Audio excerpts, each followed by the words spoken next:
नमस्कार दोस्तों, स्वागत है आप सभी का द जी के academy your digital Edify YouTube channel में।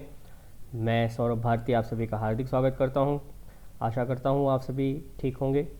दोस्तों, आज से हम शुरू कर रहे हैं करंट अफेयर्स के लिए लेक्चर्स।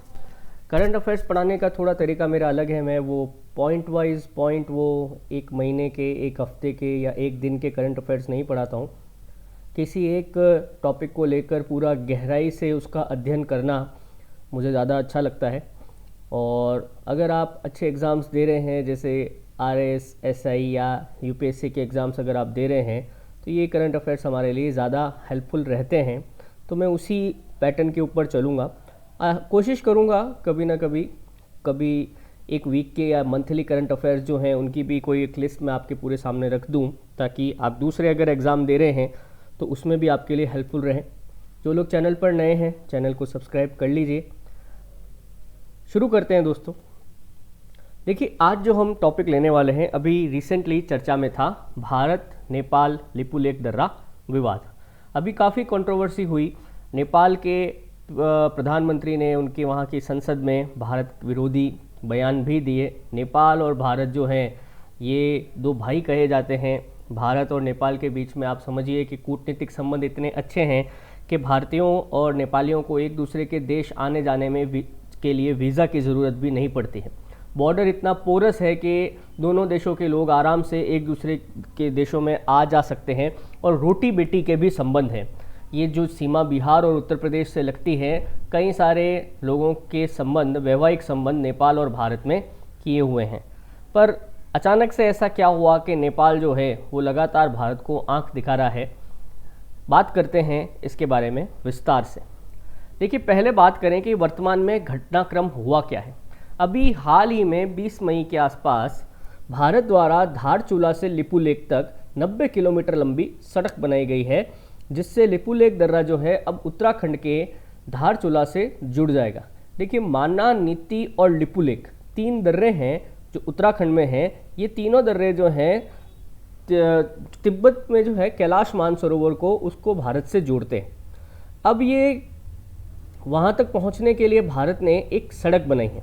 नेपाल कहता है कि लिपुलेख दर्रा जो है उसके हिस्से में आता है, इस वजह से भारत ने उसकी सीमा का अतिक्रमण किया है। हालांकि भारत में कैलाश मानसरोवर सीमा बहुत लंबे समय से जारी, कैलाश मानसरोवर यात्रा जो है बहुत पहले भी जाती रही है, पर नेपाल ने पहली बार जो है इस प्रकार की आपत्ति दर्ज कराई है। उसके बाद नेपाल ने अभी कुछ दिनों पहले अपना एक नया मैप जारी किया, जिसके अंदर उन्होंने लिम्पियाधुरा, लिपुलेख और काला पानी को अपना इलाका बता दिया।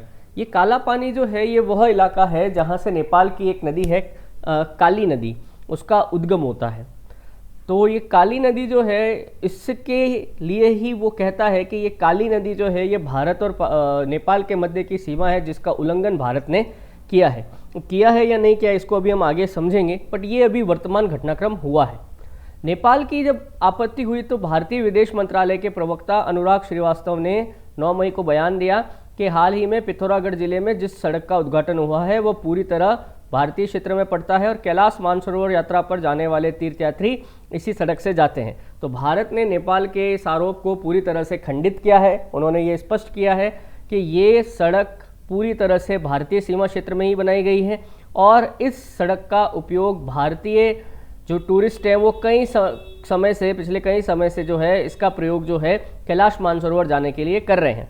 18 मई 2020 को KP शर्मा ओली, जो कि वर्तमान में नेपाल के प्रधानमंत्री हैं, उन्होंने संसद में बयान देते हुए भारतीय सेना प्रमुख पर निशाना साधा, और उन्होंने कहा, काला पानी, लिम्पियाधुरा और लिपुलेख हमारा ही है और उसे हम वापस लेकर रहेंगे।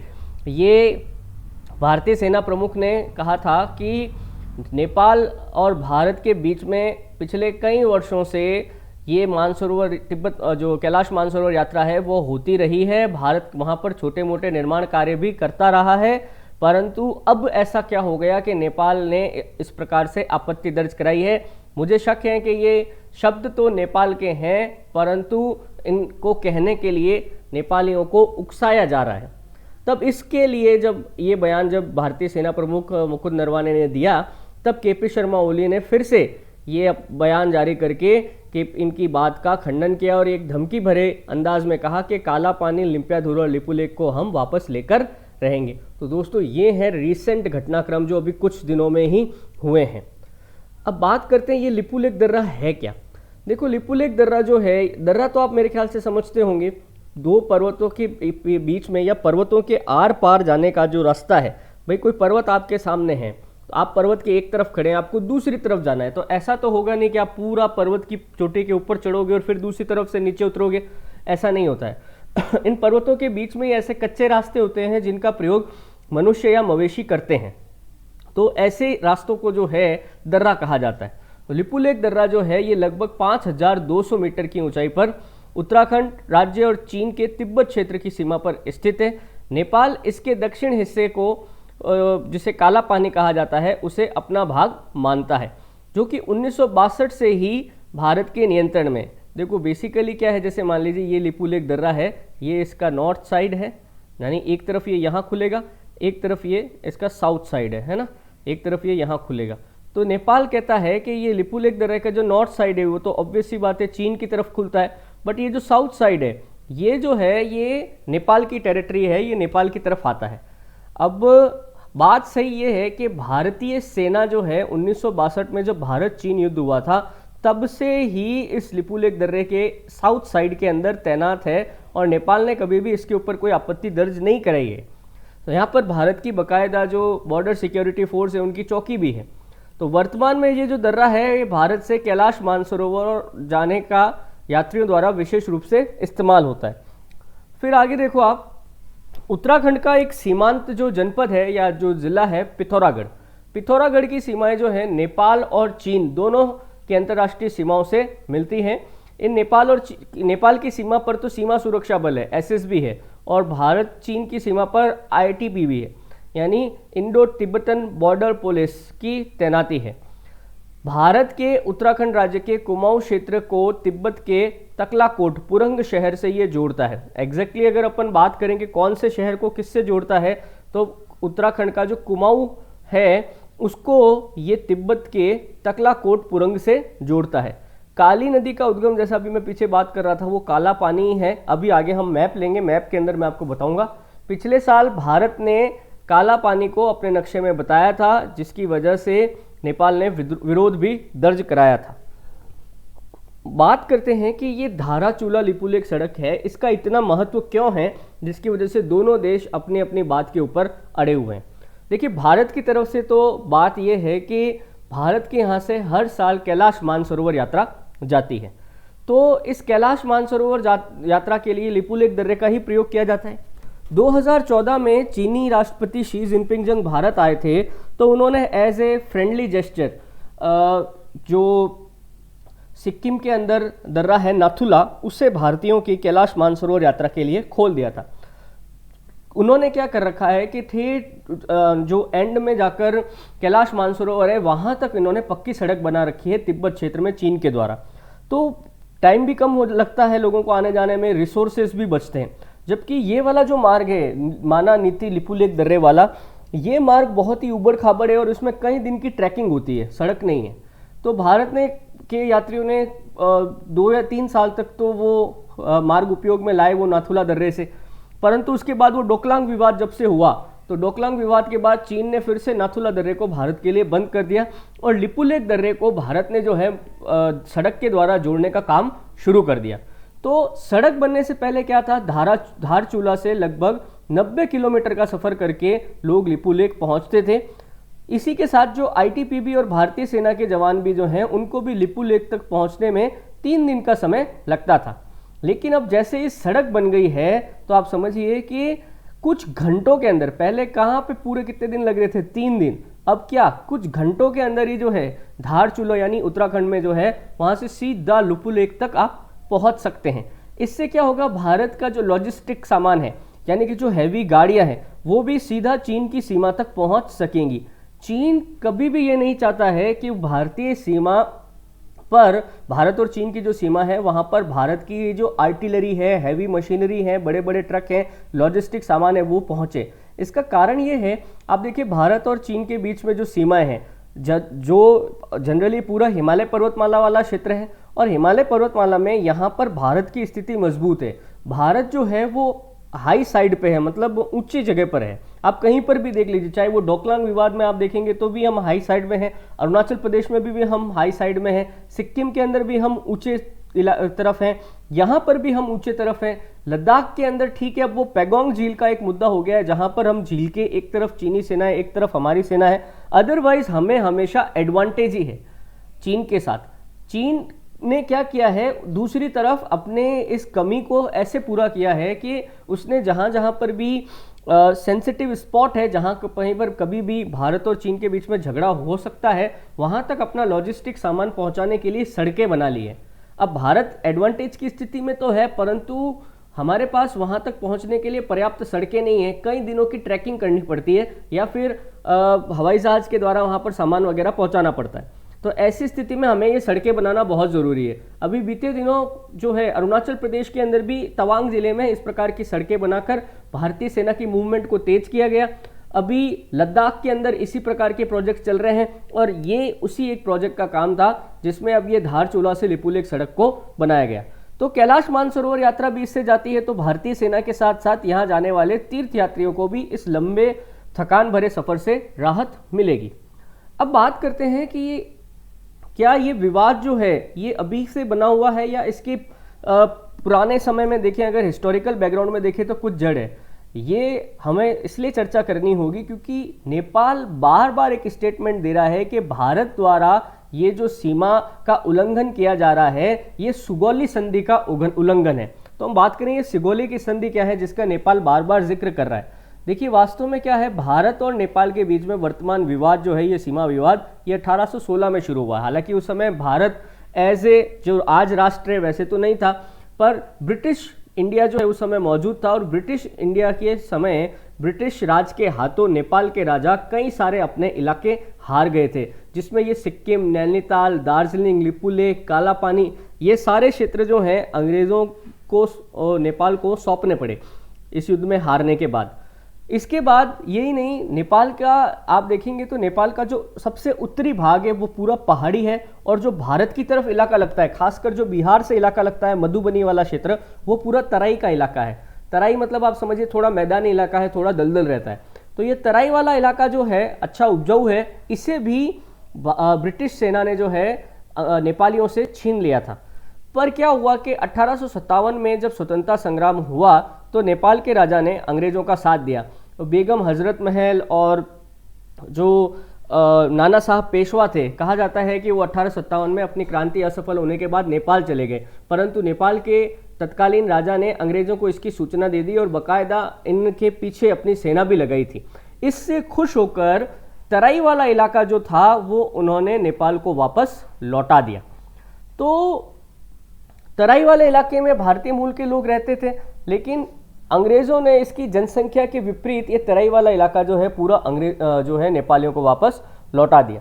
अब ये सुगौली की संधि के अनुसार ये कहता है कि ये लिपुलेख और जो काला पानी जो है ये हिस्सा अंग्रेजों ने सुगौली की संधि के बाद वापस से नेपाल को लौटा दिया था। भाई पहले तो एक बार इन्होंने छीन लिए सिक्किम, नैनीताल, दार्जिलिंग वगैरह, ठीक है, परंतु बाद में सुगौली की संधि हुई और ये वाले हिस्से इन्होंने अंग्रेजों ने नेपाल को लौटा दिया। बदले में तराई वाला इलाका इनसे छीन लिया और तराई वाला इलाका भी जो है वो 1857 में इनको वापस लौटा दिया। अब बात यह है कि जब नेपाल से पूछा जाता है कि ये सुगौली संधि के जो दस्तावेज है वो किसके पास है, आप हमें बताइए ऐसा कहाँ लिखा हुआ है, क्योंकि भारत के पास ऐसी कोई जानकारी नहीं है। तो नेपाल ये कहता है कि सुगौली संधि के जो दस्तावेज हैं वो गायब हो गए हैं, हमारे पास ये उपलब्ध नहीं है। वो सिर्फ ये कहता है कि कई सारे ऐसे ऐतिहासिक रिकॉर्ड और वृत्तांत उपलब्ध हैं जिससे आप पता कर सकते हैं कि सुगौली की संधि में क्या क्या बातें तय हुई थी। बट वास्तविकता यह है कि नेपाल के पास सुगौली संबंधी से संबंधित कोई भी वास्तविक दस्तावेज अभी उपलब्ध नहीं है। अब बात करें मेन कि नेपाल लिपुलेख और धारचूला सड़क का विरोध कर क्यों रहा है, क्या दिक्कत है अगर एक सड़क बन जाएगी और नेपाल से अगर आगे इस तरह से सड़क पार करके भारत अगर अपनी सेना को पहुंचा दे या फिर भारत अपने टूरिस्ट को या अपने यात्रियों को जो कैलाश मानसरोवर पहुंचना चाहते हैं उनको पहुंचा दे, तो नेपाल को क्या दिक्कत है? आज तक तो कभी हुई नहीं। नेपाल कहता है कि 1816 की जो सुगौली संधि हुई थी उसके अनुसार लिपुलेख दर्रा उसके इलाके में पड़ता है, इसलिए भारत का यहाँ सड़क बनाना गलत है। सुगौली संधि भारत के साथ उसकी पश्चिमी सीमा का निर्धारण करती है। सुगौली संधि के अनुसार महाकाली नदी के पूर्व का इलाका, जिसमें काला पानी, लिम्पियाधुरा और लिपुलेख शामिल हैं, वो नेपाल के क्षेत्र है। हालांकि साल 1962 से भारत चीन युद्ध के बाद काला पानी में भारतीय सैनिक तैनात हैं, क्योंकि 1962 के भारत चीन युद्ध में भारतीय सेना ने काला पानी में भी चौकी बनाई थी। अब देखो, ये तो फेस है, मतलब ये नेपाल के स्टेटमेंट है, नेपाल के आर्ग्यूमेंट है कि सुगौली संधि के अनुसार ये हमारा क्षेत्र है, महाकाली नदी के पूर्व का इलाका हमारे अंदर पड़ता है, वगैरह वगैरह। थोड़ा सा आप इसको मैप को देखो साथ में, तो ये जैसे मैंने भी कहा काला पानी के, काली नदी के पूर्व का क्षेत्र, तो ये पूरी स्थिति है। पहले तो आप ये देखिए,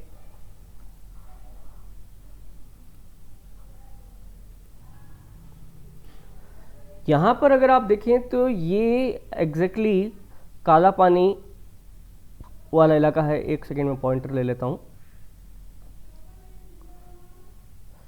देखिए, पहले आप ये चित्र देखिए, ये वाला, इसमें आप देखें तो ये यहाँ पर ये ट्राई जंक्शन है एक तरीके से। ये आप देख रहे हैं ना, ये तब ट्राई जंक्शन का मतलब है 3 देशों की सीमा दिखा रहा है। एक तरफ तो ये नेपाल पड़ रहा है, एक तरफ ये भारत पड़ रहा है, एक तरफ ये चीन पड़ रहा है। ये है कैलाश मानसरोवर जहाँ पर जाना है। अब यहाँ पर पड़ता है ये लिपुलेख दर्रा। अब और थोड़ा क्लोजली अगर इसको अपन देखें तो ये नेपाल और भारत के बीच में यहाँ पर ये बहुत ही हिमालय का एक पर्वतीय इलाका है, जहाँ से पूरा मानसरोवर यात्रा, तिब्बत मानसरोवर यात्रा जाती है। ये लिपुलेख पास एग्जैक्टली यहाँ पर है, ठीक है। अब यहाँ पर क्या है कि ये धारचूला ठेठ आप देखेंगे कि तो दक्षिण में आपको मिलेगा। इस धारचूला से ये पूरा पाथ लेते हुए तिब्बत मानसरोवर तक पहुँचा जाता है, ठीक है। अब इसमें कुछ पार्ट तो ये भारत की तरफ है, कुछ पार्ट नेपाल में और कुछ पार्ट चीन में। अब नेपाल क्या कहता है, ये दूसरे वाले इस मैप को आप देखिए कि यहाँ पर लिपुलेख, ये रहा लिपुलेख दर्रा है, आप देख पा रहे होंगे लिपुलेख दर्रा, और यहाँ पर एक जगह है काला पानी।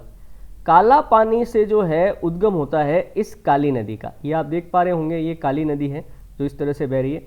अब नेपाल कहता है कि ये काली नदी जो है, इसका ये जो ऊपर वाला पार्ट है, ये पूरा ये पूरा नेपाल का क्षेत्र है, ठीक है। अब ये बिल्कुल अजीब सी बात है। अब भारत ने जो सड़क बनाई है, ये बनाई है यहाँ से, ये काला पानी से सीधा लिपुलेख तक, इस बीच में से ये वाली। तो अब नेपाल बार बार आपत्ति कर रहा है कि ये वाला काला पानी के ऊपर का जो पूर्व का क्षेत्र है, ये हमारा है। अब अगर आप नेपाल के, अभी नेपाल ने जो एक बात करी थी, नेपाल ने अपने नए देश का एक नया नक्शा जारी किया। ये नेपाल के देश का पुराना नक्शा है जो अपने वो हमेशा जारी करते थे, तो कोई विवाद नहीं था। आप अगर इस तरफ देखें तो नेपाल, इस गोले को देखो आप, तो नेपाल ये इस तरह का नक्शा देता था। बट अभी हाल ही में, अभी आज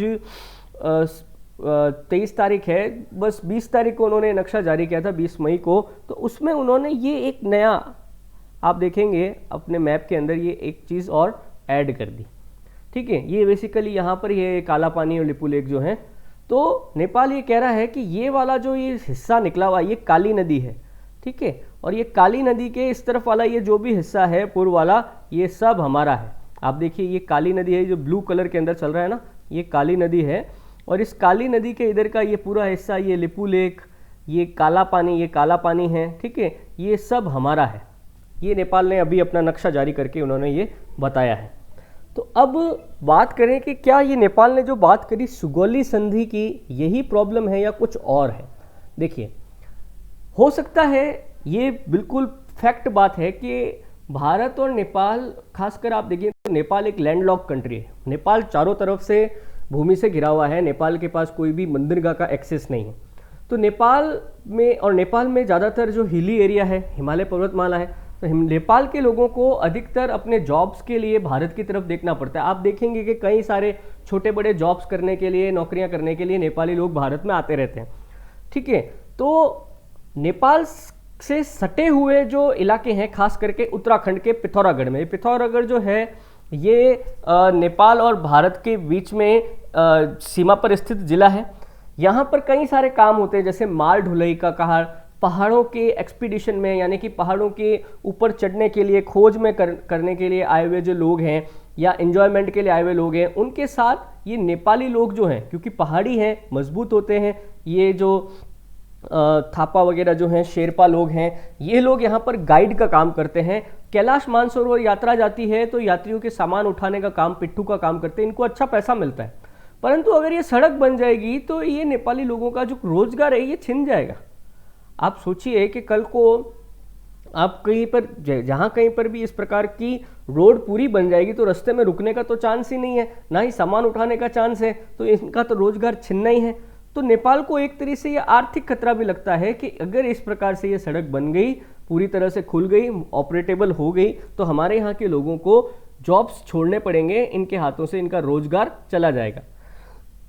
एक बात और है कि क्या इस विवाद की जड़ और पुरानी है? पुरानी क्या, 2015 के अंदर नेपाल ने अपने संविधान में बदलाव किया। एक्चुअली 2014 के अंदर भारत के अंदर भी सरकार बनी, नेपाल के अंदर भी पहली बार कम्युनिस्ट सरकार बनी। मतलब इनकी जो वर्तमान सरकार है उसका झुकाव भारत की तरफ नहीं बल्कि चीन की तरफ जाना ज़्यादा है, क्योंकि दोनों ही कम्युनिस्ट सरकारें हैं। 2015 में नेपाल के संविधान में एक बहुत बड़ा बदलाव किया गया। इस बदलाव की वजह से जो हिल यानी कि पहाड़ों पर रहने वाले लोग थे और जो मैदानी क्षेत्रों में रहने वाले लोग थे मधेसी, उनके बीच में बहुत भेदभाव किए गए। कई सारी जो सरकारी नौकरियां वगैरह थी उनमें रिजर्वेशन दे दिया गया इन पहाड़ी इलाके के लोगों को, मधेसियों को। ये मधेसी जो हैं ये ज़्यादातर आप समझिए कि बिहार और यूपी से जो बॉर्डर लगता है वो वाले लोग हैं। इनको वहाँ थोड़ा हिकारत की नज़र से भी देखा जाता है। इनको वो लोग नेपाली मानते भी नहीं हैं क्योंकि इनका चेहरा मोहरा भी भारतीयों की तरह दिखता है। नेपाली लोग जो हैं वो मंगोल शक्ल के हैं और ये जबकि भारत में रहने वाले लोगों की शक्ल के हैं, इस वजह से वहाँ पर थोड़ा सा ये रेसिज्म है। तो भारत ने इस पर ज़बरदस्त आपत्ति दर्ज कराई थी और भारत ने नेपाल की सीमा सील कर दी थी, नाकाबंदी कर दी थी। इस वजह से नेपाल में बहुत भारी मात्रा में ज़रूरी सामान की किल्लत हो गई थी। इस वजह से नेपाली लोगों का गुस्सा भारत की तरफ बहुत बढ़ा। हालांकि अंतर्राष्ट्रीय प्रेशर और आप समझिए कि जो आंतरिक रूप से भी भारत पर दबाव था कि नेपाल तो हमारा बहुत पुराना साथी रहा है और भारत और चीन के बीच में एक बफर स्टेट का भी काम करता है, इस वजह से भारत ने ये नाकाबंदी वापस से हटा ली बिना कोई समझौता या बिना कोई आप समझिए कि आश्वासन के। पर उसके बाद भारत और नेपाल के मध्य जो है ये रिश्ते कभी सामान्य नहीं हो सके। भारत नेपाल के संविधान से बिल्कुल भी संतुष्ट नहीं था। इतना सब करने के बाद भी उन्होंने इस संविधान को बदला नहीं, कोई चेंज नहीं किया और मधेसियों के साथ जो भेदभाव वाला कॉन्स्टिट्यूशन के जो आर्टिकल्स हैं उनको एज इट इज़ रखा। मधेसी और भारत के लोगों में रोटी बेटी के साथ हैं और नाकाबंदी के बाद भी नेपाल में अपने संविधान में कोई बदलाव नहीं किया, ये बात हम कर चुके हैं। और सरकारी नौकरी में जो है ये पहाड़ी समुदाय के लोगों का जो है वो अधिकतर कब्जा है। पहाड़ी लोग ये भी समझते हैं कि ये जो मधेसी लोग हैं ये नेपाल के प्रति नहीं बल्कि भारत के प्रति अपनी रिश्ता रखते हैं। अब देखिए नेपाल में जो सत्ता है वो वामपंथी है जिसने अभी चीन से अपनी नज़दीकियां बढ़ाई हैं। तो नेपाल में इन दिनों वर्तमान की राजनीति में वामपंथियों का दबदबा है। वर्तमान में प्रधानमंत्री केपी शर्मा ओली जो है वो वामपंथी है और नेपाल में नए संविधान को अपनाए जाने के बाद 2015 में ये पहले प्रधानमंत्री बने थे।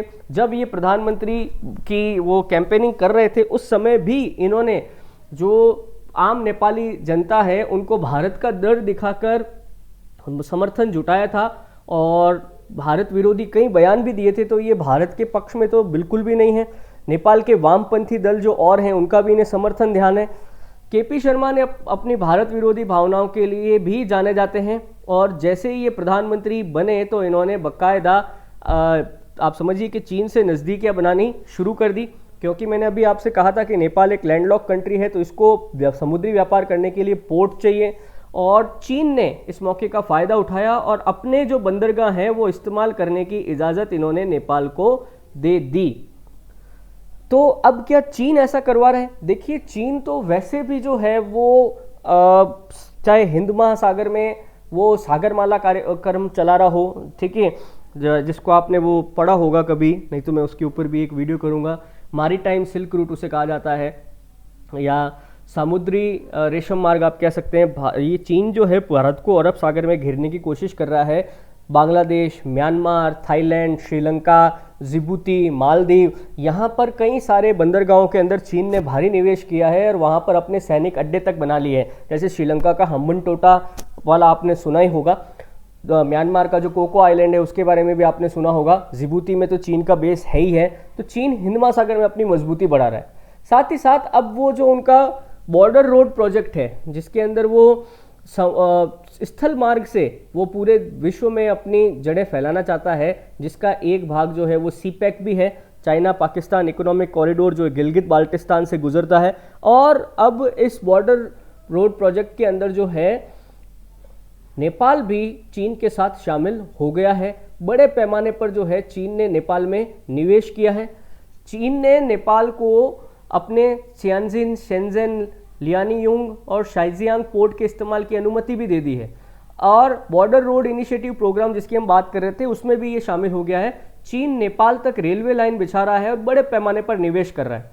तो ताज़ा विवाद के पीछे जो अभी शुरुआत में मैंने आपसे कहा था, हमारे सेना के जनरल ने जो बयान दिए थे, उन्होंने चीन की तरफ इशारा किया था कि हो सकता है कि नेपाल की जो ये प्रेजेंट जो गुस्सा है इसके पीछे चीन हो सकता है। चीन के ने हालांकि इस बात पे क्लियर किया है कि काला पानी का मुद्दा जो है भारत और नेपाल का द्विपक्षीय मुद्दा है और हमें उम्मीद है कि यह विवाद दोनों देश आपसी बातचीत के जरिए सुलझा लेंगे। कोई भी पक्ष एक तरफा कार्रवाई करने से बचे ताकि मामला और जटिल ना हो। ये चीन का भी ऑफिशियली जवाब है। चीन ने यह भी कहा है कि लिपुलेख से मानसरोवर तक की सड़क भारत चीन के बीच ट्रेड पर्यटन के लिए है और इससे लिपुलेख के ट्राई जंक्शन की स्थिति में कोई बदलाव नहीं आएगा। तो चीन अभी डिप्लोमेटिकली चल रहा है, वो पर्दे के पीछे ही रहना चाहता है। चीन ने अभी कोई ऐसा इंडिकेशन नहीं दिया है जिससे लगे कि वो नेपाल के साथ खड़ा है। तो फाइनली इन सब बातों को देख के हम ये निष्कर्ष निकाल सकते हैं, अगर भारत और नेपाल के हम पुराने रिश्तों को देखें तो देखिए, नेपाल और भारत के सांस्कृतिक रिश्ते भी हैं। भारत और नेपाल के आप समझें तो कूटनीतिक रिश्ते भी बड़े मजबूत हैं। इतने मजबूत हैं कि हमें एक दूसरे के देश में आने के लिए पासपोर्ट की भी कभी ज़रूरत नहीं पड़ी है। रोटी बेटी का संबंध भी है, आध्यात्मिक संबंध भी है। ठीक है, तो ये सब देखते हुए भारत को नेपाल की तरफ एक बड़े भाई की तरफ व्यवहार करना चाहिए, क्योंकि आप देखिए तो नेपाल में पिछले 20 सालों के अंदर राजनीति में बड़ा बदलाव आया है। सबसे पहले तो वर्ष 2000 के अंदर नेपाल के राज परिवार की पूरी तरह से हत्या कर दी गई। उसके बाद नेपाल के अंदर इस प्रकार से कम्युनिस्ट गवर्नमेंट का आना। तो ये जो चीन इस प्रकार से पूरे विश्व के अंदर जहाँ जहाँ पर भी कम्युनिस्ट सरकारें या तो है या कोई कम्युनिस्ट पार्टी है तो उसके को समर्थन देने के लिए जाना जाता है। तो भारत को शायद इसका जो काउंटर करना चाहिए वो कूटनीति से ही करना चाहिए और बातचीत से ही करना चाहिए। नेपाल का भी अपना तर्क है कि अगर इस प्रकार से अगर भारत भी अगर आप देखें तो अगर नेपाल की बात को सही माने तो एक तरह से भारत दादागिरी कर रहा है। हालांकि नेपाल के पास अपनी बात को सपोर्ट करने के लिए पर्याप्त दस्तावेज उपलब्ध नहीं है। तो यहाँ पर यही ठीक होगा कि आपसी बातचीत से जो है इसको विवाद को सुलझाया जाए। दोनों देशों को एक बात का और ख्याल रखना पड़ेगा कि ऐसा ना हो कि दो भाइयों के विवाद में पड़ोसी फायदा उठा जाए। यहाँ पे सीधा सीधा इस पड़ोसी से संबंध चीन से है। चीन तो वैसे भी चाहता है कि अगर एशिया महाद्वीप के अंदर चीन को कोई टक्कर दे सकता है वो सिर्फ भारत देश है। इसलिए वो भारत को लगातार उलझा के रखना चाहता है। चीन पाकिस्तान को सपोर्ट करने के लिए भी जाना जाता है। और अगर यहाँ पर भारत का एक और सहयोगी नेपाल भी चीन की तरफ चला गया तो ये भारत की एक बड़ी कूटनीतिक पराजय होगी। क्योंकि अब अगर हम सार्क की बात करें तो उसकी बैठक बहुत लंबे समय से नहीं हुई है। पाकिस्तान को वैसे भी हमने जो है वहाँ पर नकार दिया है, नेग्लेक्ट कर दिया है। पर अगर नेपाल भी हमारे साथ नहीं हुआ तो भारत की थोड़ी सी विश्वसनीयता पे प्रश्न चिन्ह खड़ा होगा। इसीलिए वर्तमान में तो यही है कि दोनों देश बातचीत से शायद इस मामले को हल कर लेंगे।